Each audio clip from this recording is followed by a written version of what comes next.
Welcome to the History of English podcast, a podcast about the history of the English language. This is episode 189, Stressed Out.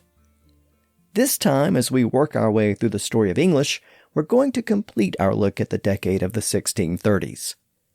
We're going to look at increased tension and conflict in England as the country inches closer to civil war. We'll also look at the creation of several new colonies in North America as English speakers continue to expand along the eastern seaboard. And throughout this episode, we're going to examine how the English language has been shaped and defined by stress. It's a topic that we've touched on before, but this time we'll take a deeper dive and look at how stress patterns have changed over time, and also how those patterns produced a new vowel sound which has become the most common vowel sound in English. But before we begin, let me remind you that the website for the podcast is historyofenglishpodcast.com, and you can sign up to support the podcast and get bonus episodes at patreon.com/historyoфenglish. Now this time we're going to wrap up our look at the 1630s. And let's begin in the year 1633 with the publication of yet another book on spelling reform. This particular book was called English Grammar, and it was written by a beekeeper named Charles Butler. And yes, I said he was a beekeeper. In fact, he's sometimes called the father of English beekeeping. A few years earlier, he had written a book called The Feminine Monarchy, which was the first full-length book about beekeeping composed in English, and it continued to be a popular guide for beekeepers well into the modern era. The book popularized the idea that the largest and most important bee in the hive was a queen bee, not a king bee. That was known before Butler, but his book helped to spread the word. Well, beyond being a beekeeper and an author, Butler was also a priest who had a particular interest in the English language. And he was an advocate of spelling reform in English. As we saw in prior episodes, a spelling reform movement began in the mid-1500s. The goal of the movement was a revised and expanded alphabet that would allow words to be spelled phonetically. But as we saw, that was almost impossible to achieve. There were far too many accents and dialects for any one phonetic spelling system to take hold. It also required major spelling revisions, which were difficult to implement. And furthermore, scholars could never agree on the details, like which symbols should be used for which sounds and so on. Eventually, spelling reformers had to acknowledge that the accepted spelling conventions were too ingrained to be fundamentally changed. Nevertheless, writers continued to publish their own ideas and recommendations for reform, and Charles Butler was one of those, and he came along near the end of this reform movement that extended from the mid-1500s into the early to mid-1600s. Now, Butler's proposed reforms weren't really innovative or revolutionary. They were very much in line with some of the other proposals that we looked at in earlier episodes, so I'm not going to spend any time on his specific ideas in that regard. The main reason why I've mentioned these various texts on spelling reform is because they each contained a proposed phonetic spelling system along with examples to illustrate how the system worked. And that's important because it reveals how words were pronounced at the time. And Butler's text on spelling reform is no different. In fact, after releasing this book in 1633, he then released a new version of his beekeeping book, which was written entirely in his proposed phonetic alphabet. But for purposes of this episode, there is one aspect of Butler's book that I want to focus on. In one section, he discussed what he called the accent of English. That was the common term at the time for what is generally known as syllable stress today. It refers to the emphasis or lack of emphasis that we put on syllables when we speak. We either pronounce a syllable strong and clear, thereby making it a stressed syllable, or we pronounce it soft and weak, in which case it's an unstressed syllable. So we say syllable, not syllable. In that word, the stress goes at the front, not in the middle. But sometimes the stress does go in the middle. We say container with the stress in the middle, not container with the stress at the front. And sometimes we even put the stress at the end. We say machine with the stress on the last syllable, not machine with the stress on the first. So these stress patterns vary in English, and as we'll see, they've changed a lot over time. Butler's discussion about syllable stress reveals that many words were pronounced differently in the early 1600s. He tells us that the word acceptable wasn't pronounced in the modern way as acceptable with the stress in the middle. It was actually pronounced with the stress on the first syllable as acceptable. The same was true for receptacle, which was pronounced more like receptacle. He also says that the verb to envy was actually pronounced as to envy with the stress at the end. Now, these examples show how the stress patterns we have today have fluctuated a bit over time. So let's look a little closer at this concept of syllable stress, and let's examine how it's changed over the various periods of English. The last time we looked at this issue was back in episode 167 called The Rhythm of English. In that episode, I talked about how English speakers rotate between stressed and unstressed syllables, which creates an up-down motion or a back-and-forth motion as we speak. In that episode, we saw how some people compare the English stress patterns to a roller coaster, going up and down, up and down. But some other languages, like French, have much less syllable variation. In a language like French, the stress patterns are more regular and even. If English is a roller coaster, French is like a train rolling down the track, steady and even, without much up and down variation. In that episode, I explained how poets like Geoffrey Chaucer and William Shakespeare tapped into that natural up and down rhythm of English, and specific poetic meters like iambic pentameter were adopted to reflect that general rhythm. But that rhythm wasn't always the same as it is today. During the Old English period and the earlier Proto-Germanic period, words were almost always stressed on the first syllable.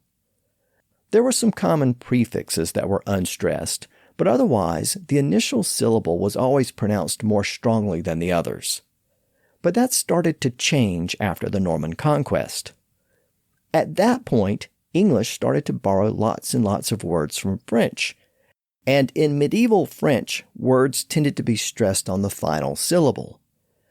Now, that final stress within French has declined over time, and as I noted a moment ago, modern French is pronounced much more evenly today with less stress on the final syllable. But in the Middle Ages, that final stress was much more prominent, and words that came into English during the Middle English period tended to have that stress on the final syllable, which conflicted with the natural English stress on the first syllable.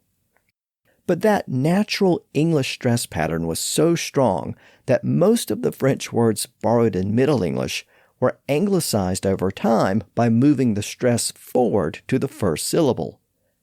So French palais became English palace. French cité became English city. And French pardon became English pardon. But that process weakened over time, and French words that were borrowed near the end of the Middle English period or later often retain their stress on the final syllable. We still hear that final stress in more recent French loan words like machine, police, parole, petite, duress, divorce, balloon, and so on.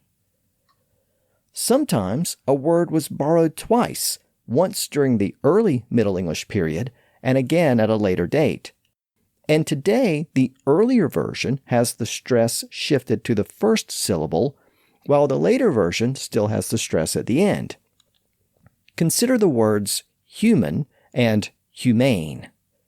Human came in first and saw its stress move forward to the first syllable. But humane came in later and it still has the stress on the final syllable. The same thing happened with critic and critique. The Latin word canalis meant a groove or water pipe. It initially came into English as the French word channel, again with its stress shifted forward to the first syllable. But it was borrowed again at a later date as the word canal, which has retained the stress at the end. And here's an interesting one. The Latin word invalid meant weak, feeble, or not strong. The word came into English as invalid, but over time the stress shifted to the first syllable and became invalid.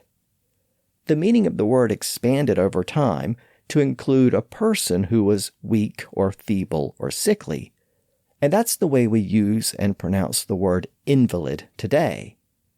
But then the word was borrowed again, this time with its original stress in the middle as invalid.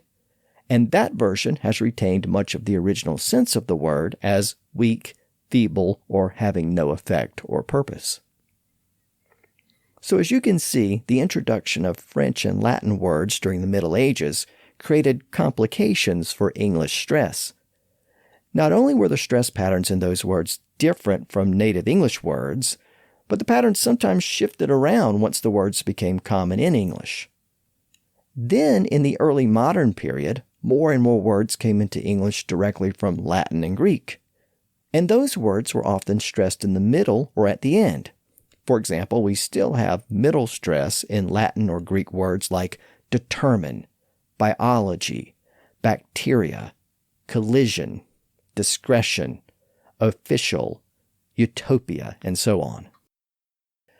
So by the early 1600s, English stress had become a bit of a mess. Many native words still had their stress on the first syllable, as did some of the older French loanwords that had been anglicized. But newer French loanwords, as well as words from Latin, Greek, Spanish, and Italian, often had their stress elsewhere, and that created a lot of confusion within English. Some of this confusion is reflected in Charles Butler's text on English in 1633, where he described stress patterns in words that were different than today. And we also have other evidence of those older stress patterns. For example, scholars who have studied Shakespeare's works and the poetic meter that he used have identified many words that were pronounced differently in the early modern period. Revenue was pronounced revenue. Character was pronounced character. Extreme was extreme. Conceal was conceal. And parent was parent. The word complete could be pronounced like today with the stress on the second syllable as complete, but it could also be pronounced with the stress on the first syllable as complete. So in looking at these examples, we see that English stress didn't just go up and down, it also seemed to bounce around a bit during this period. And as we bounce through this episode, we'll revisit the matter of English stress. But for now, let's consider what else was happening in England when Charles Butler's book on English was published in 1633. Well, in that year there was another notable development. The Archbishop of Canterbury died, which allowed King Charles to appoint his close ally, William Laud, to that position. As I noted last time, Laud was the Bishop of London and a fierce opponent of the Puritans. He believed that the Church of England should continue to be governed by its bishops, and he demanded strict adherence to the formal ceremonies and rituals of the Church. The Puritans strongly opposed Laud and his policies. Laud was already one of the most important religious figures in England, given his closeness to the king, and now he was designated as the leading cleric in the country. Under his leadership, music was reintroduced to the Anglican cathedrals. Old festivals were once again celebrated, and old holy days like All Saints' Day were brought back. The church leadership took a decidedly anti-Puritan stance. And for Puritans, it looked a lot like Catholicism had returned under a Protestant veil. These developments played a major role in the religious and political rifts that soon led people to take up arms against each other. While the Protestants were divided among themselves, things weren't any better for the Catholics in England. They were a minority and were also occasional targets of the Protestant authorities. It was especially tricky for prominent members of the English nobility or gentry who chose to remain Catholic. They had to walk a thin line between loyalty to the crown and loyalty to their faith. One of those prominent Englishmen who maintained that delicate balance was named George Calvert. He had been a member of the royal court during the reign of King Charles's father, James. But as a Catholic, Calvert found his options limited there. He wasn't able to advance to a more prominent position, so he ended up leaving the court and selling his office. Upon leaving, King James gave him the Irish barony of Baltimore, and he thereupon became Lord Baltimore. With time on his hands and money from the sale of his office, he became obsessed with trying to establish a haven for Catholics in North America. In 1629, he had taken a group of settlers to Virginia, but the local authorities there blocked any effort to establish a Catholic settlement in the region. Back in the British Isles, he focused on trying to obtain a royal charter for a Catholic colony in North America. The idea was to place a new colony between the existing colony at Virginia and the Dutch settlement of New Netherland, which extended all the way down the east coast to the eastern bank of the Chesapeake Bay. The new colony would create a buffer zone between those two existing colonies. Calvert's plans received royal approval, but he died shortly before a formal charter was issued for the colony. His son Cecilius inherited the claims and picked up where his father left off. He saw the new colony through to completion. Cecilius became the new Lord Baltimore, and the charter he received allowed him to establish a new colony to the immediate east and north of Virginia, with the Potomac River being the dividing line between the old colony and the new. Calvert named the new colony after the Queen. Her name was Henrietta Maria. She was the sister of the French King Louis XIII, and she was admired by many Catholics in England because she was also Catholic.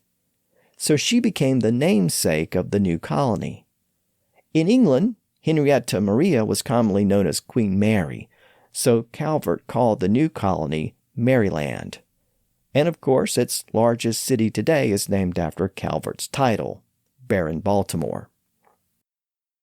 Now, Calvert wanted the new colony to provide a safe haven for Catholics, but he didn't intend it to be an exclusively Catholic settlement.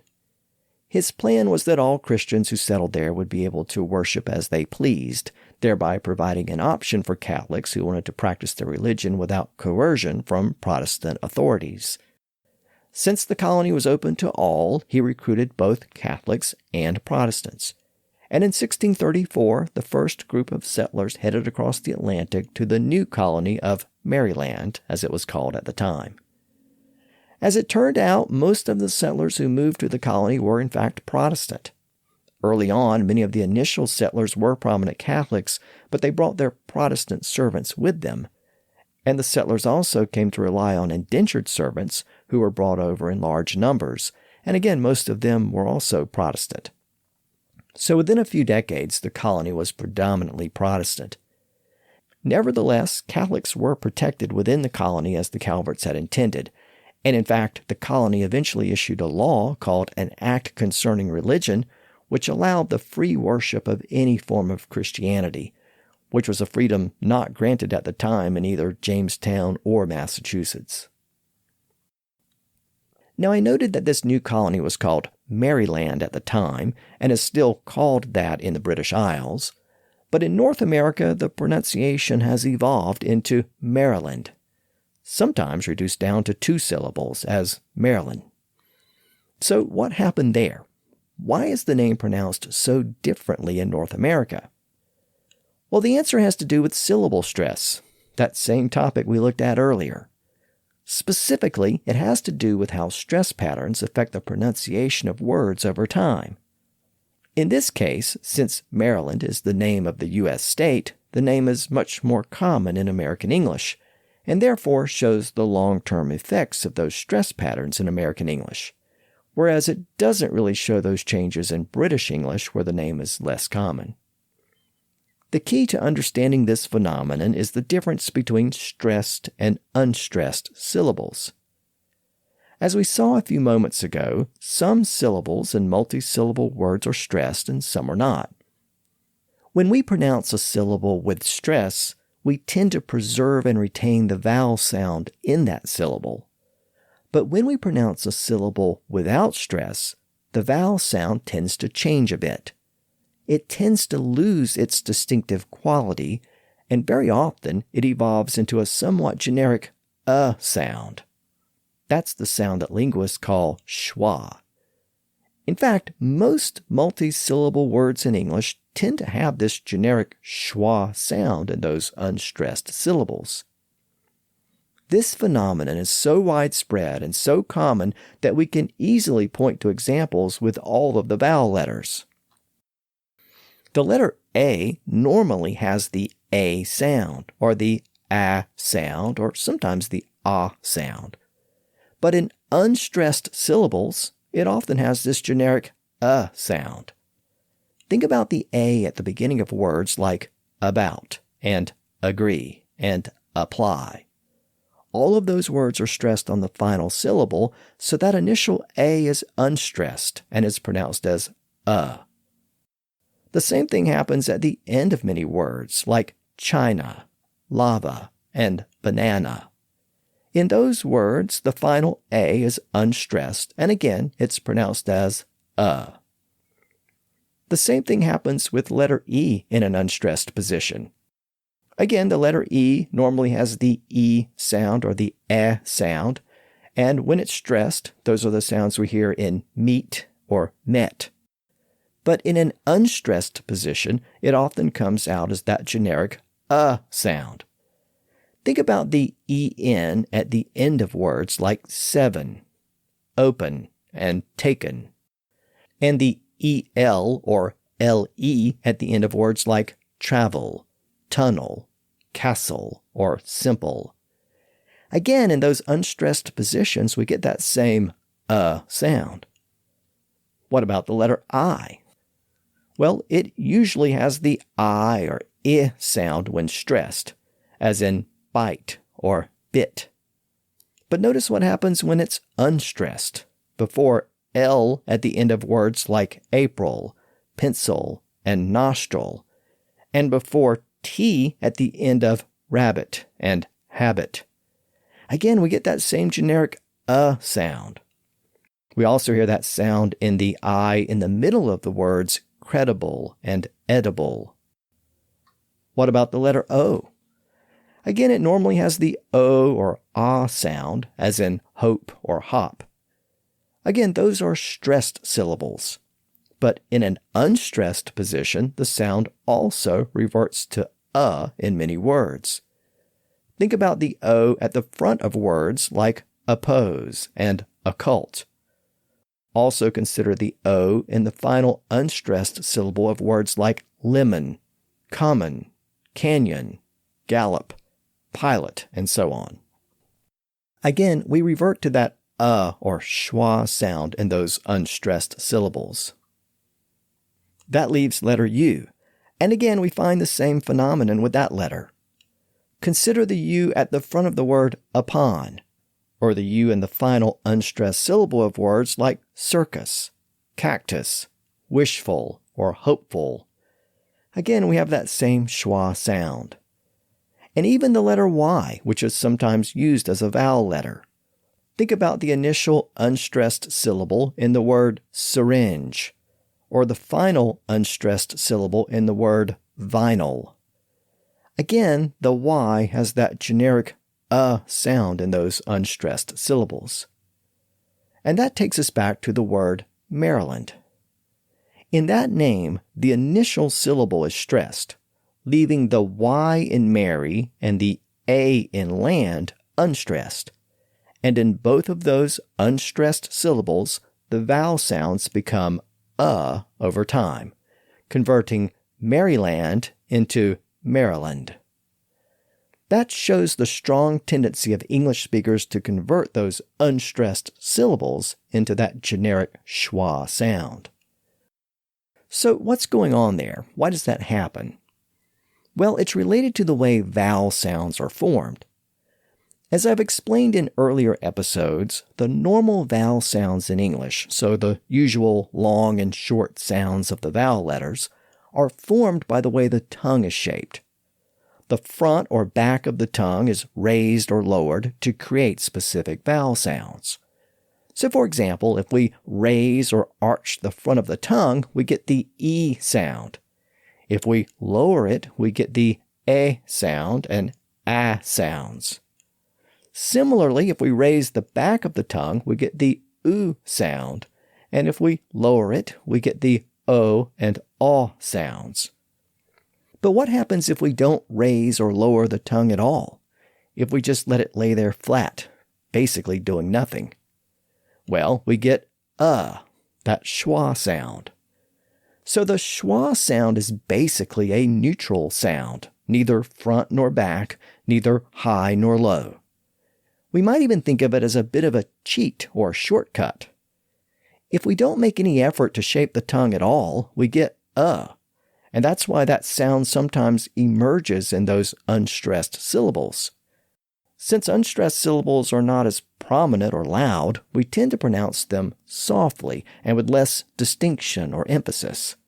And that lends itself to the schwa sound, where no real effort is required to shape the vowel sound. Sometimes that unstressed syllable is so lightly pronounced that it disappears altogether. As I noted, some people pronounce Maryland without that unstressed syllable in the middle, so it becomes a two-syllable word, Maryland. This dropping of an unstressed syllable is more common than you might realize. Think about the word every. That's 3 syllables with an unstressed in the middle, every. But it's very common to drop that middle syllable altogether, thereby giving us every. Along the same lines, the word several, with schwa in the middle, often becomes several without the schwa. Bravery becomes bravery. Robbery becomes robbery. Mystery becomes mystery. Listening becomes listening. Dangerous becomes dangerous. Bachelor becomes bachelor. Sophomore becomes sophomore. The name Margaret becomes Margaret. And the name Catherine becomes Catherine. So as you can hear, we sometimes drop the unstressed schwa altogether, especially in the middle of words. And by the way, this isn't new. You might not realize that a lot of common 2-syllable words in English actually began as 3-syllable words in Latin or French or Middle English. But this same process reduced them down to the 2 syllables we use today. For example, the word alarm was originally alarum, A-L-A-R-U-M. But the unstressed U near the end, pronounced as was lost over time. The word chapter began as the old French word chapitre, and the word lobster was lobster in Middle English. The word courtesy produced the variant curtsy, and the word fantasy produced the variant fancy. And yes, fancy is just an abbreviated form of the word fantasy. So as we've seen, unstressed syllables are often pronounced with that generic sound, which we call schwa, and sometimes that sound is dropped altogether in words. If you have a good memory, you might recall that we've actually encountered this phenomenon before. During the episodes about Middle English, I talked about how most of the inflectional endings that were used in Old English gradually fell out of use. They were used for grammatical purposes, but then English grammar changed as it came to rely more on specific word order. When that happened, many of those specific suffixes or endings were no longer needed. So in Middle English, those endings were in an unstressed position at the end of many words, and were pronounced as simply In the opening lines of Chaucer's Canterbury Tales, we saw that the word root was rota, sweet was sweta, young was younga, small was smalla, and so on. Then, as the Middle English period progressed, That sound, or schwa, at the end of those words gradually disappeared. Again, that's an example of how schwa in an unstressed syllable sometimes disappears because it's such a weak, neutral, non-specific sound. It doesn't really do very much. It doesn't even convey a specific vowel sound beyond the schwa itself. This Middle English example is a good reminder that schwa has been around for quite a while in English, at least since the Middle English period. There isn't really any evidence that it existed or was common before that in Old English. The best evidence of its emergence in Middle English comes from the erosion of those inflectional endings. Then, in the 1600s, it became more common in the language in other unstressed syllables, as distinct vowel sounds weakened and moved toward this neutral schwa sound. By the mid-1700s, the schwa was clearly documented as a common feature in unstressed syllables, and it's become more and more common since then. There was also another important development during the Middle English period that relates to stress.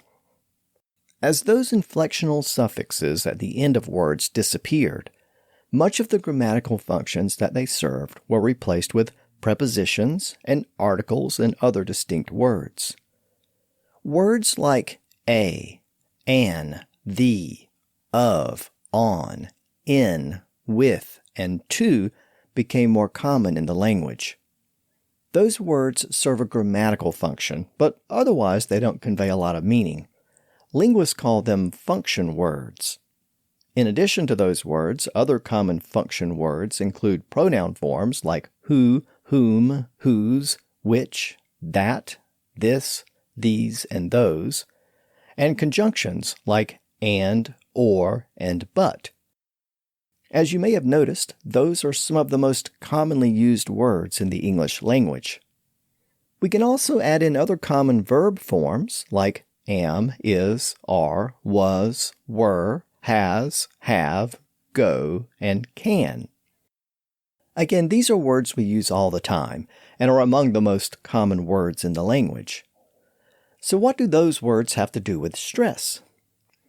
Well, as it turns out, when we use those types of words in a sentence, we don't tend to stress them. We tend to stress the words around them, the key nouns and action verbs and adjectives and adverbs. But we don't tend to stress the common function words in between. Now that's a bit of an oversimplification, but it's a good general rule. And since those common function words are typically unstressed, they are often pronounced with a schwa sound rather than their normal vowel sound. That's why in actual speech, the word the is often pronounced as the, and a is often pronounced as a. We don't normally say, the dog chased a cat. We say, the dog chased a cat. That's because those articles, the and a, are usually unstressed in normal speech, so they're pronounced with that schwa sound. The same thing often happens with other function words when they're unstressed. The and in this and that is usually pronounced more like this and that. And the to in give it to me is often rendered as give it to me. Again, that schwa sound often emerges in those unstressed positions. So when stressed, we get specific vowel sounds. When unstressed, we tend to get a. Of course, sometimes we have a choice in our speech. We can stress the word the to show emphasis. We can say, this is the one. When we do that, we pronounce the vowel sound clearly to stress it. But normally, we don't stress the, so it becomes the. This is the one.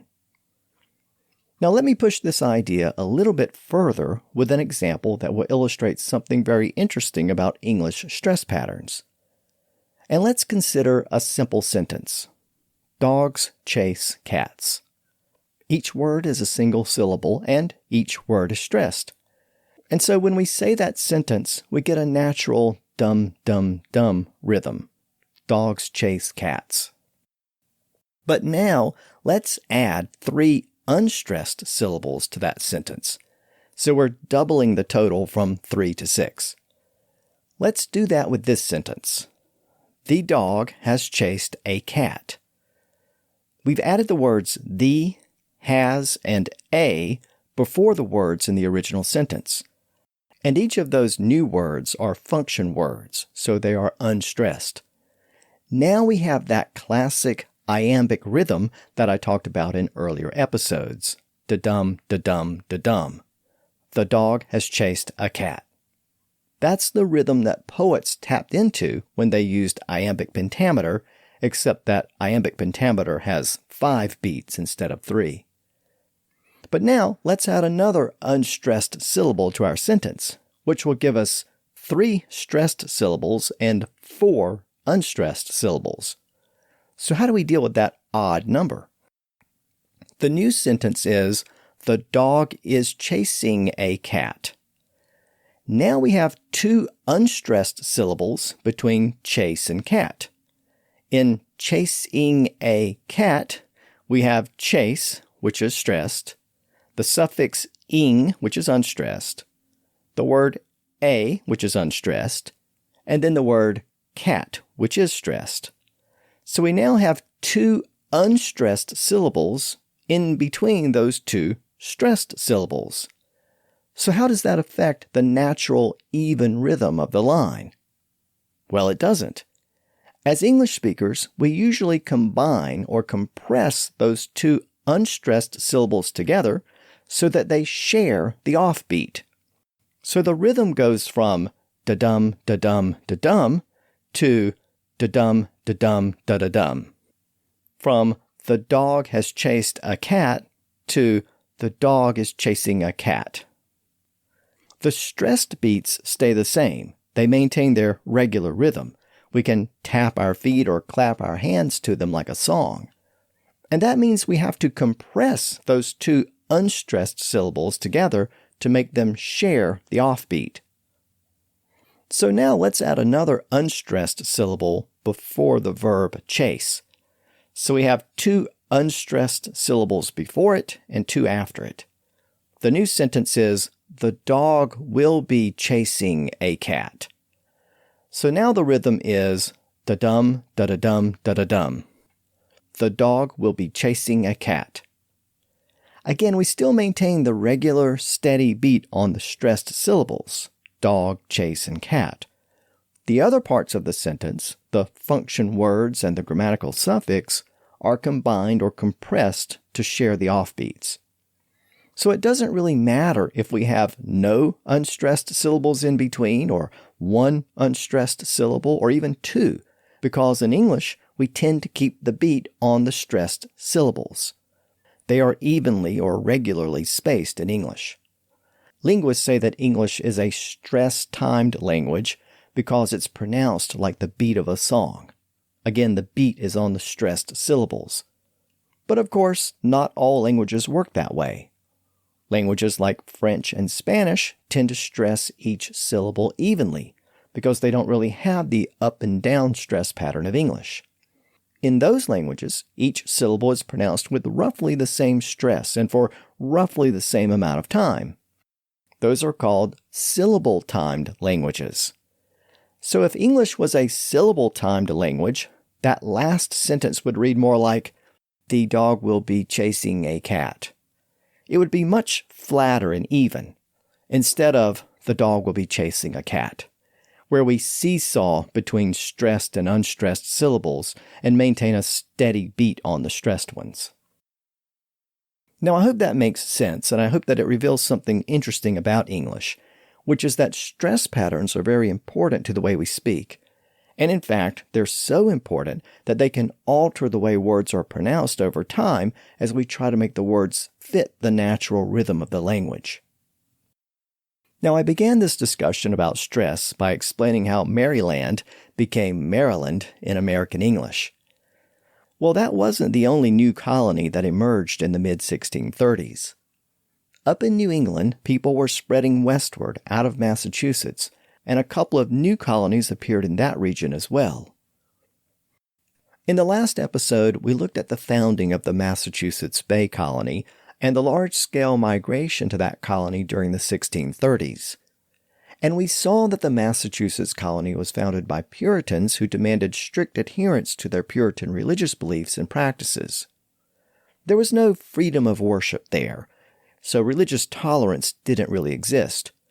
And that strict adherence to Puritan principles created its own set of problems.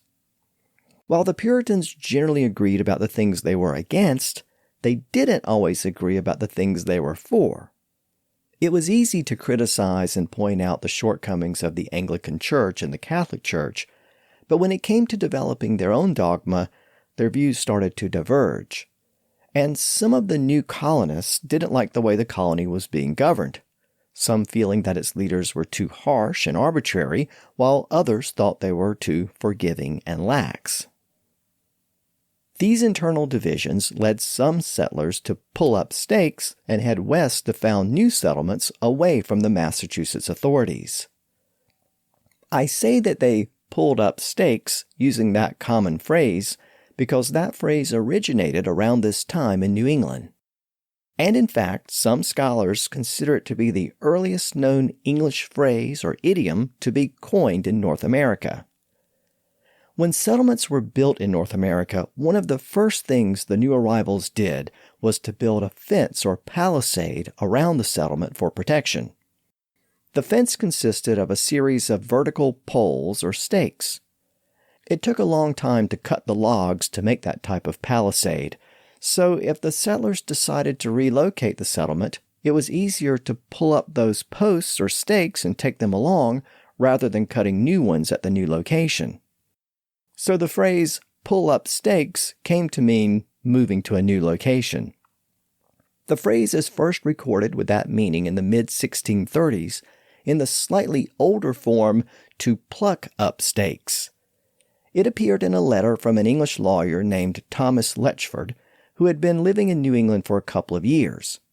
He wrote to a friend back in England that he was leaving and heading to Ireland. He wrote, quote, "I am loath to hear of a stay, but am plucking up stakes with as much speed as I may, if so be I may be so happy as to arrive in Ireland." End quote. Again, that turn of phrase is apparently the oldest known English idiom to be coined in North America. Well, as various settlers came into conflict with the local political and religious authorities in Massachusetts, they were forced to pull up stakes and head elsewhere. One of the first was an early settler in Massachusetts named Roger Williams. He created a lot of problems for the local authorities. He was a trained minister, and after he arrived in North America, he preached that the local Puritans should completely break with the Church of England.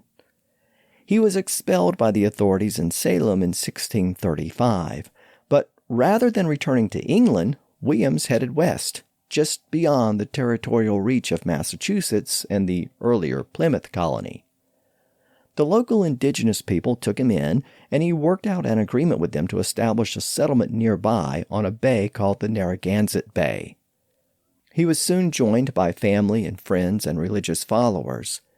And thanks to the acts of kindness from the local indigenous people who allowed the settlement to be constructed, Williams felt that God had guided him and protected him in his efforts. So he decided to call the community Providence, meaning divine guidance. Around this same time, another settler in Massachusetts named Anne Hutchinson was banished from the colony for her religious views. She and her family and close followers traveled west to the same region where Roger Williams had settled a few months earlier. Williams welcomed the group, and they settled on an island in the Narragansett Bay. The island was called Aquidneck by the local indigenous people, but Williams referred to it as Rhode Island. It isn't entirely clear where that name originated, but one belief is that it was originally coined by Dutch explorers in the region. Rhode Island meant Red Island, and it may have been called that because the Dutch first observed it in the fall when the leaves on the island had turned red or orange. Over time, Williams' settlement at Providence and Hutchinson's settlement on Rhode Island grew closer, and they eventually joined together to form an independent colony called Rhode Island and Providence Plantations. It received a formal charter from the English crown a few decades later, and of course it was one of the original 13 colonies which became states after the American Revolutionary War. And here's something you may not know. Even though the state has always been commonly known as Rhode Island, its official formal name remained Rhode Island and Providence Plantations until the year 2020, when the Providence Plantations part was finally dropped. Around the same time that Williams and Hutchinson were settling around the Narragansett Bay in Rhode Island, other groups of people from Massachusetts headed a little further west to the region around the Connecticut River. In 1635, several families migrated there. Over time, the fertile valley attracted other people from Massachusetts, as well as settlers who came directly from England. In 1636, a reverend named Thomas Hooker and his congregation moved there from Massachusetts and founded a settlement called Hartford. The following year, another reverend named John Davenport led his followers nearby and established a settlement called New Haven. By the end of the decade, several more communities had been established in the region, and of course those settlements were later combined into a new colony which became known as Connecticut, named for the river that fed the fertile land around those settlements. Connecticut was a native Algonquin word that meant long tidal river. Well, a few decades later, Connecticut became a separate colony when it acquired a charter from the English crown, giving it full legal standing. Now today, Rhode Island is the smallest state in the United States, and Connecticut is the third smallest. And this points to one of the noticeable features about New England when we look at the region on a map. The region is comprised of a lot of small states. But that's largely because of this phenomenon where early settlers in Massachusetts broke with the Puritan leadership or were forced out, and they then pulled up stakes and headed elsewhere beyond the reach of the authorities. Last time, we looked at the origin of Massachusetts, Maine, and New Hampshire, and this time we've examined the origin of Rhode Island and Connecticut. So we've covered all of the New England states except Vermont. Vermont was another part of western New England, but it was never an English colony. It was not one of the original 13 American colonies, and it didn't become a state until after the Revolutionary War. So why wasn't Vermont part of this original group of New England colonies? Well, the answer is the Dutch.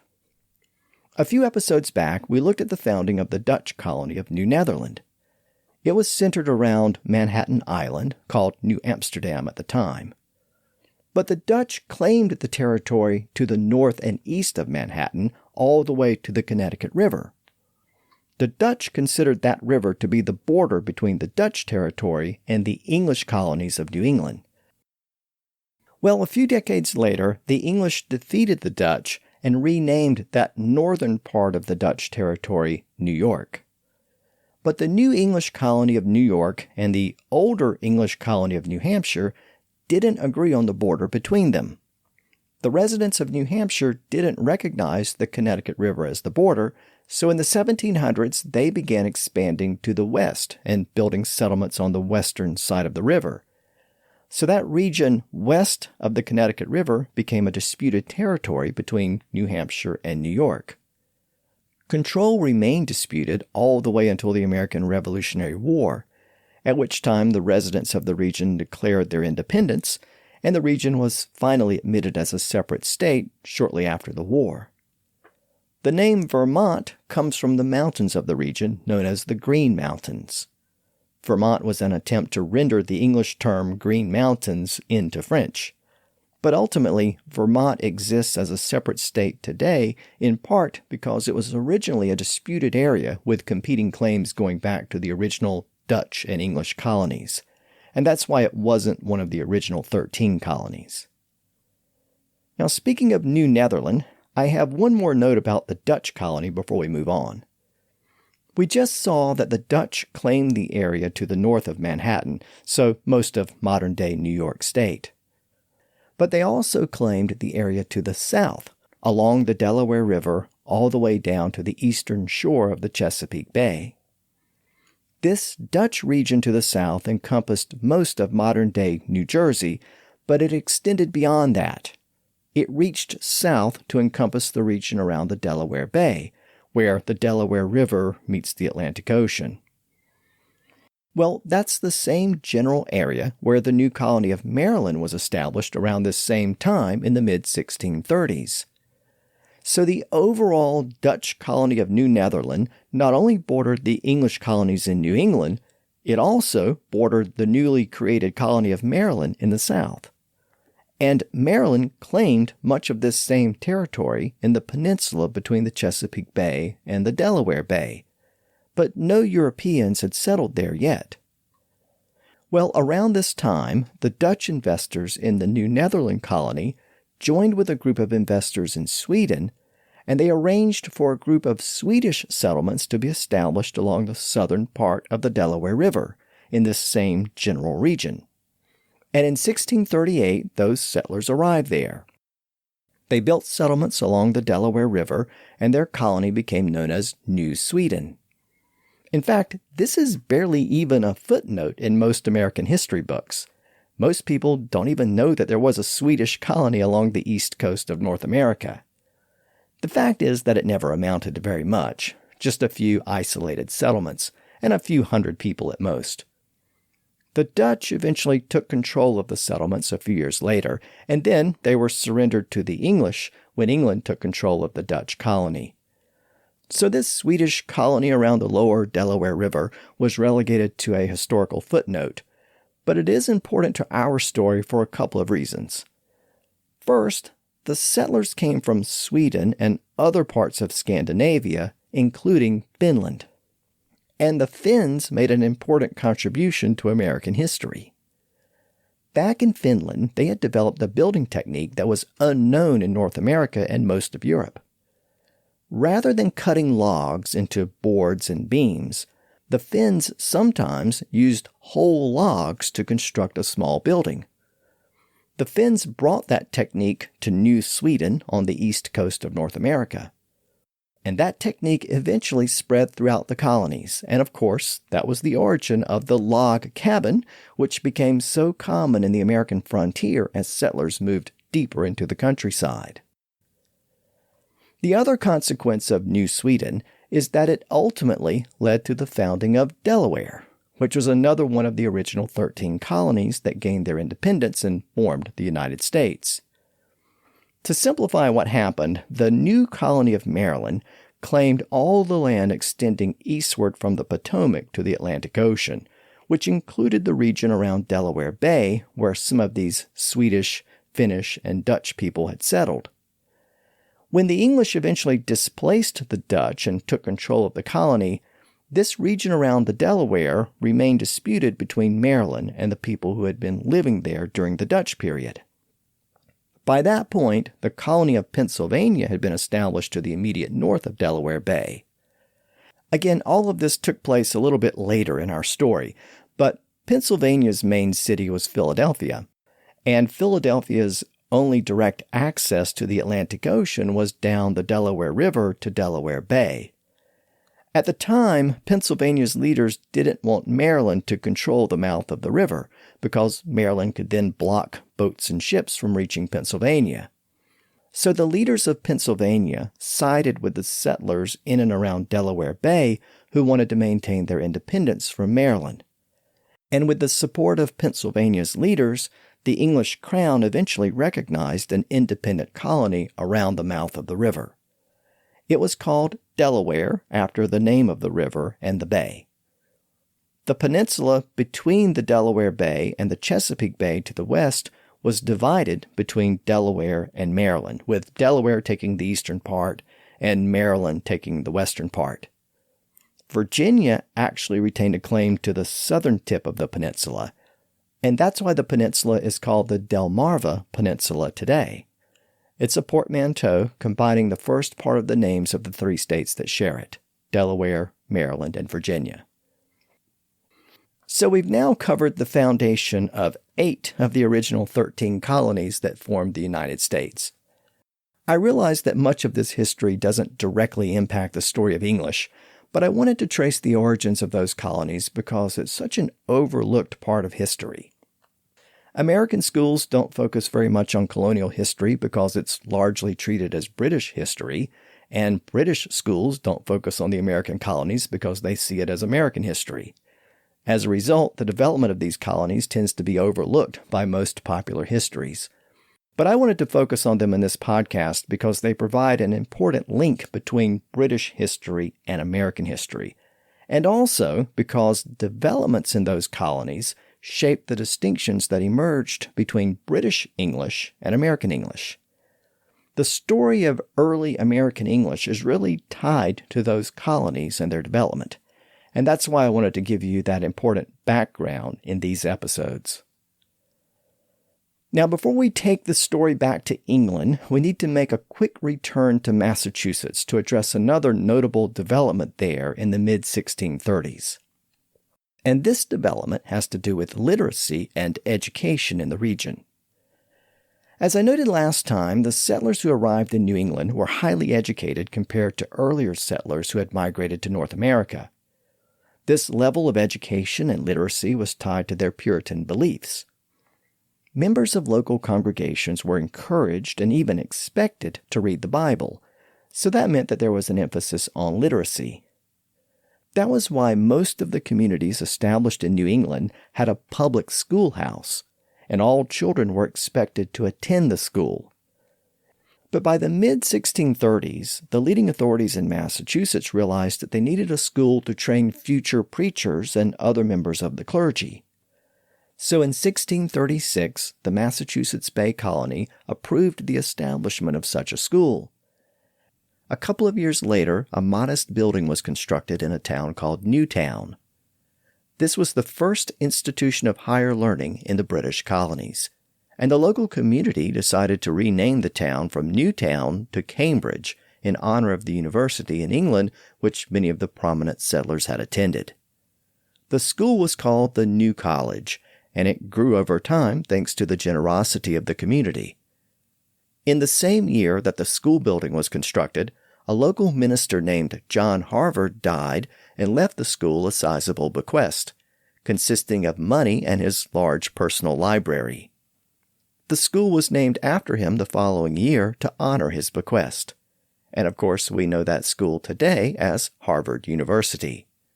Again, it's the oldest college or university in British America. Around the same time that the original school building was constructed in 1638, the school acquired something else very important, the colony's first printing press. It appears that when the school was being planned a couple of years before, it was decided that the school and the community would benefit from having a printing press that could produce publications locally rather than having to import them from England.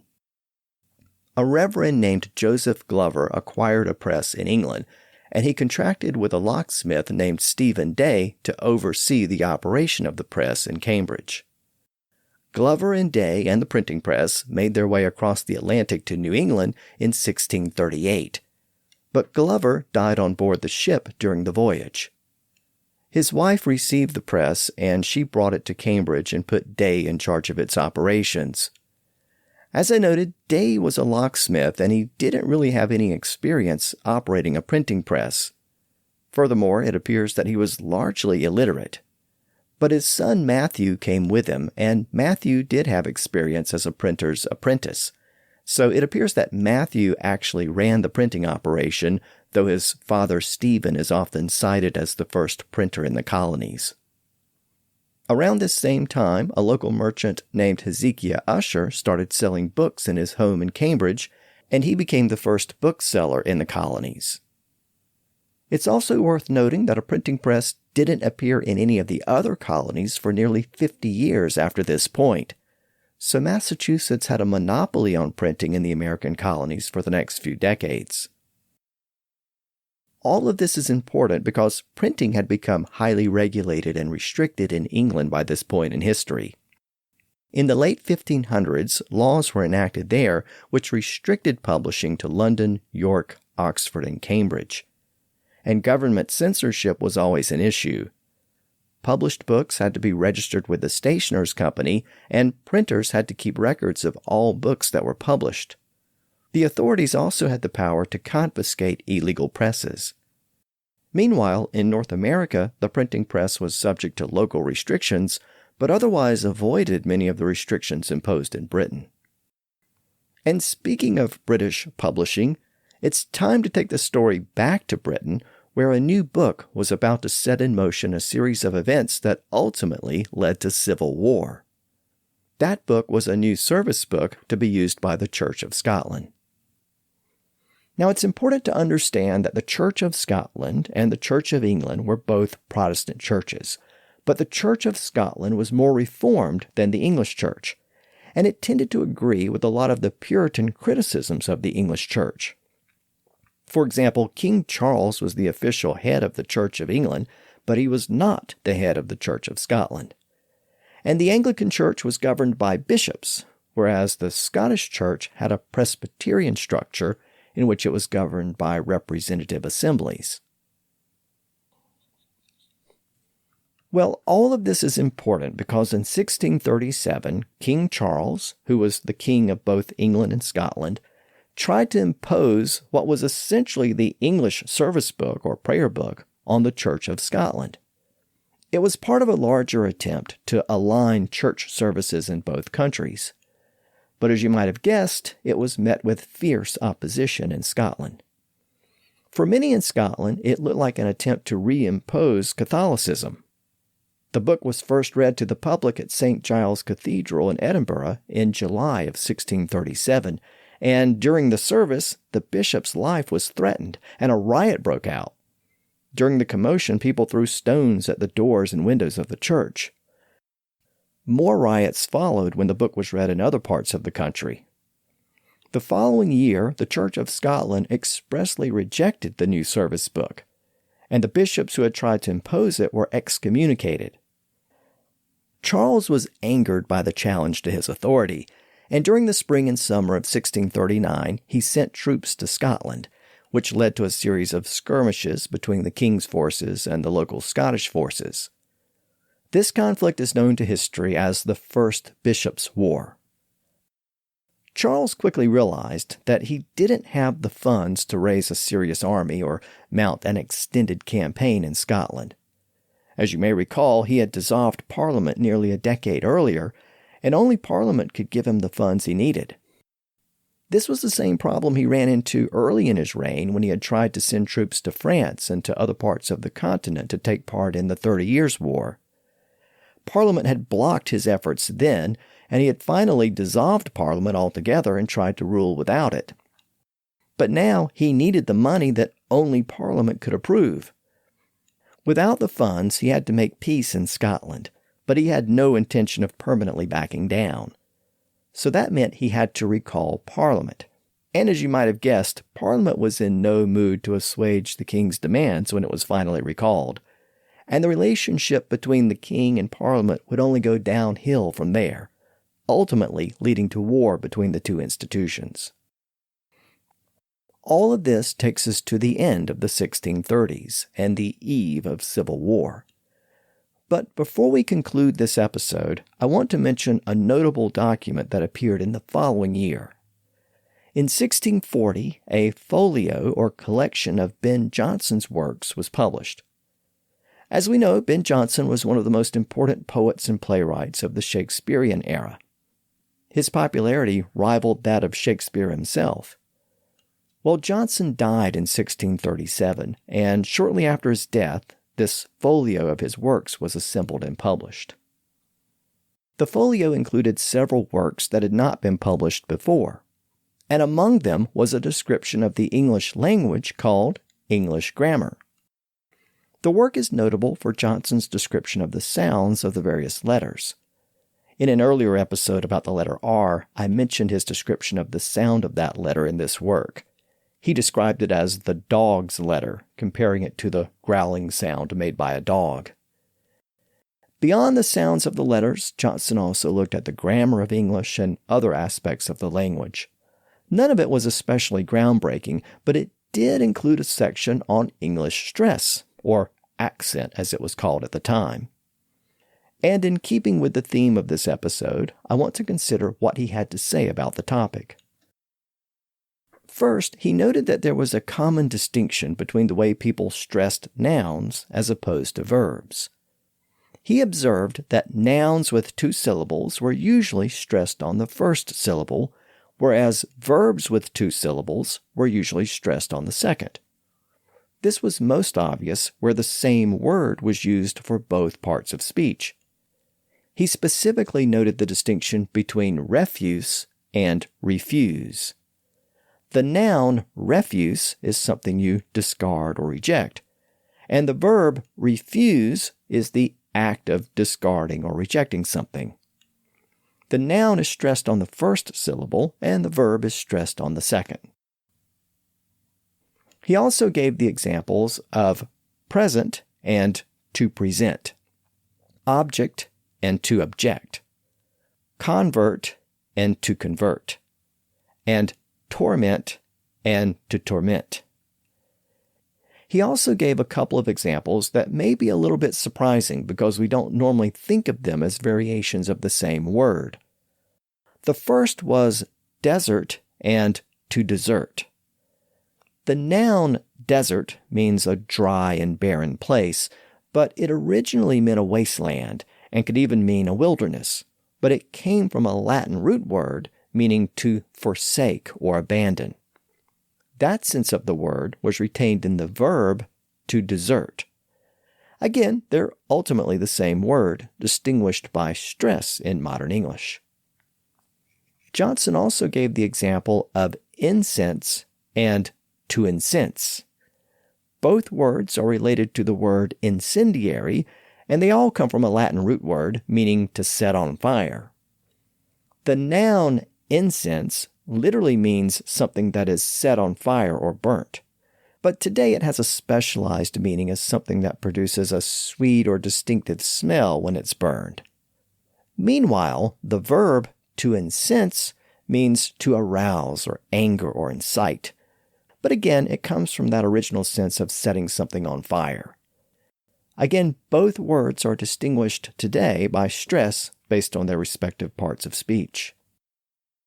By the way, I've mentioned this distinction between nouns and verbs before. I mentioned it in an earlier episode about legal terminology because it pops up a lot in that context. You might convict a convict, or suspect a suspect, and contract with someone by making a contract. Here are a few others. You might record a record, contest a contest, subject a subject, project a project, escort an escort, rebel against a rebel, permit with a permit, increase with an increase, conduct with certain conduct, and insult with an insult. Again, the nouns have the stress on the first syllable, and the verbs have the stress on the last syllable. Now, I should note that Ben Jonson wasn't the first person to record this phenomenon. I began this episode by discussing a work on English spelling reform by a man named Charles Butler, and he also gave a few of these examples in his work in the early 1630s. In fact, the first writer to mention this phenomenon was Peter Levens, who composed a work called Manipulus Vaculorum in 1570. One of the examples he gave was the noun surname and the verb to surname, meaning to give someone a surname or an additional name. Of course, that verb has largely disappeared since then. But all of this evidence gives us a general timeline for the development of this phenomenon in English. It had appeared in the late 1500s, and it had spread from there and had apparently become quite common by the 1630s. But despite that general distinction between nouns and verbs, it doesn't always apply. Anytime we're talking about stress patterns, we can only speak in general terms because there are always lots of exceptions. And that's the case here as well. Some noun-verb pairs are pronounced exactly the same, like answer and to answer, attack and to attack. challenge and to challenge, report and to report, and so on. But the bottom line here is that this noun-verb distinction made English stress patterns even more variable. Stress patterns were not only confused through the borrowing of words from other languages, as we saw earlier, but also by requiring different patterns for different parts of speech. All of this confusion has allowed the stress to shift around in words over time, sometimes in an orderly way, but sometimes in more random and haphazard ways. And I want to conclude this episode by looking at some examples of words that were stressed differently in the past, and also words where the stress is variable today. Let's begin by looking at examples of the general long-term trend in English where the stress is moved forward to the first syllable in words. Remember that Old English almost always placed the stress on the first syllable, so there's a natural tendency in English to move the stress forward to that initial syllable over time. And when French and Latin and Greek words came into English with their stress on the second or third syllable, English speakers tended to shift that stress forward over time. A moment ago, I mentioned that early work by Paul Levins in 1570 that first outlined the differing stress patterns in nouns and verbs. Well, his work also indicated that some words were pronounced with the stress on the second syllable where we would put it on the first syllable today. For example, he tells us that parent was pronounced parent, and stubborn was pronounced stubborn. Both of those words have seen their stress move forward since that description in the late 1500s. A lot of information about these shifting stress patterns can be gleaned from a variety of sources from the 1700s and 1800s, like pronunciation guides, dictionaries, and other texts where writers commented about the way words were pronounced. The sources tell us that in the 1800s, the word compensate was compensate, concentrate was concentrate, demonstrate was demonstrate, a pattern still found in the word demonstrable, denigrate was denigrate, illustrate was illustrate, and promulgate was promulgate. So the stress was on the second syllable in those words in the 1800s, but since then it's been moved forward to the first syllable.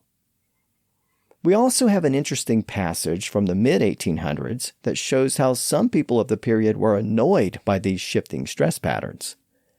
The anecdote comes from a poet named Samuel Rogers in a work that was published shortly after his death in 1855.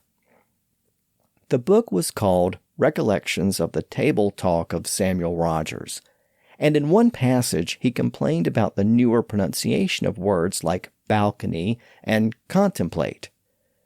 Traditionally, those words had been pronounced with the stress on the second syllable, as balcony and contemplate. But with the stress moving forward, he registered this complaint, quote, "The now fashionable pronunciation of several words is, to me at least, very offensive. Contemplate is bad enough, but balcony makes me sick." End quote. Now, the passage includes stress marks over the first syllable of those words to indicate the stress on the first syllable that Rogers found so offensive. The word alloy was once pronounced with the stress on the second syllable as alloy, and ally was pronounced as ally, with a stress pattern still found in the word alliance. The word cabbage was once cabbage, and similarly, some people have moved the stress forward in the word homage, thereby producing the word homage. The same thing has happened with research. Its final stress is sometimes moved forward to produce the word research. The same thing has happened with the word finance, which many people pronounce today as finance, with the stress moved forward to the first syllable. Now, of course, the English-speaking world is very large, and not all dialects experience the same changes. So sometimes we can see a shift in the stress pattern in one place, but not in another. For example, the word adult traditionally had the stress on the second syllable, as it still does in American English. But over the past couple of centuries, the stress has tended to shift forward in British English to adult. The same thing happened with the French word garage, which has retained its final stress in American English, but the stress has shifted forward in British English to garage or garage.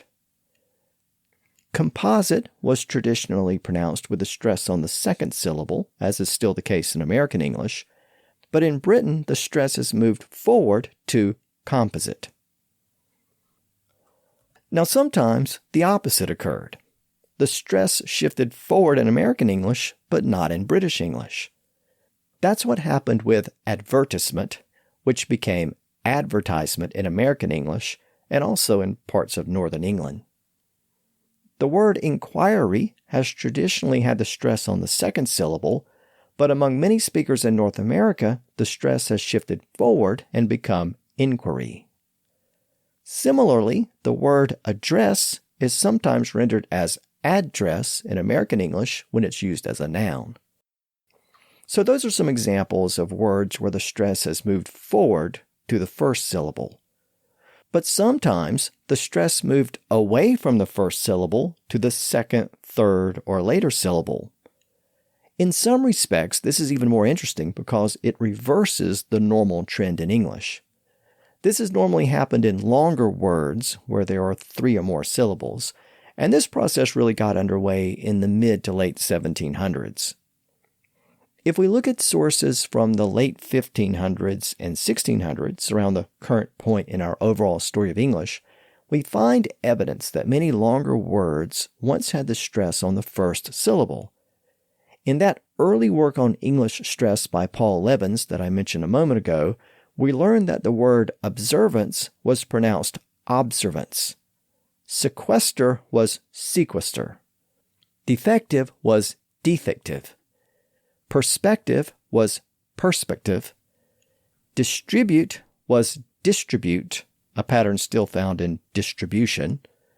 And contribute was contribute, a pattern still found in contribution. So all of those words have seen the stress shift from the first syllable to the second syllable since the late 1500s. From the works of Shakespeare and other poets of the early modern period, we know that the word academy was often pronounced with initial stress as academy. That pronunciation lingered through the 1700s, but by the 1800s, sources clearly indicate that the stress had moved over to the second syllable, thereby giving us modern academy. Since the late 1700s, hospitable has become hospitable, showing that stress movement to the second syllable. Similarly, formidable has started to become formidable, though you can hear both pronunciations today.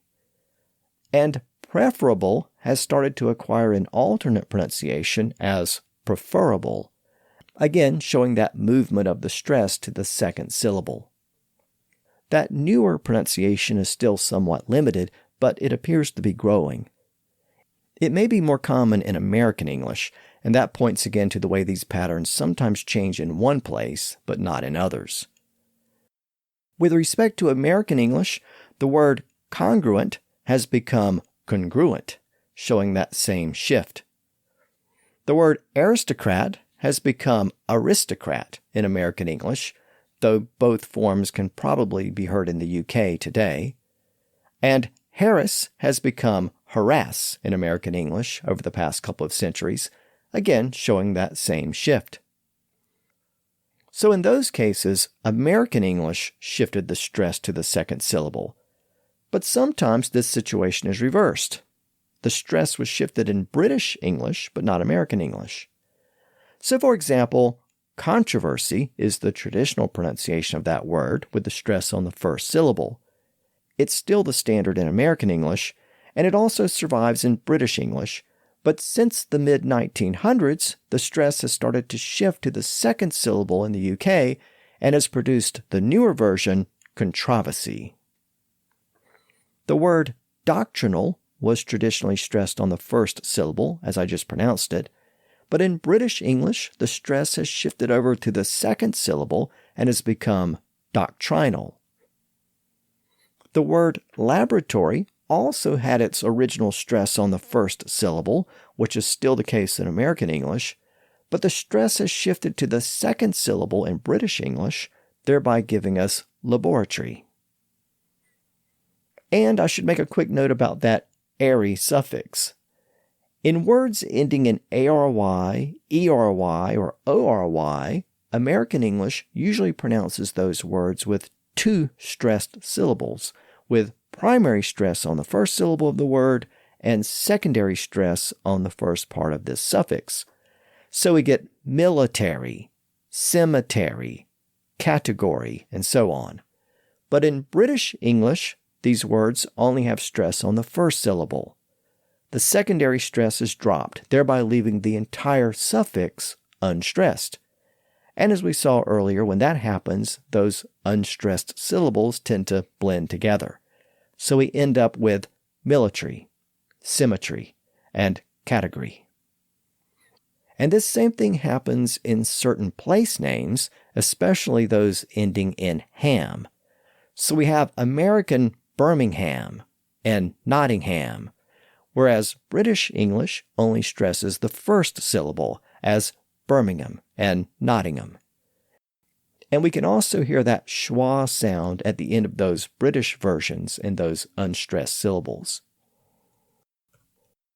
So I hope I've stressed how important stress is in modern English. It's an aspect of the language that's often overlooked, and as we've seen, it's varied quite a bit during the modern era and continues to vary among regional dialects. And it's also given English a certain rhythm that we don't necessarily think about when we speak. I'm going to wrap up on that note. Next time, we'll push forward into the 1640s, and we'll look at the outbreak of civil war in England. We'll also examine some important developments concerning the sound of letter U during that period as well. The large inventory of sounds associated with letter U is about to become even larger. So until then, thanks for listening to the History of English podcast.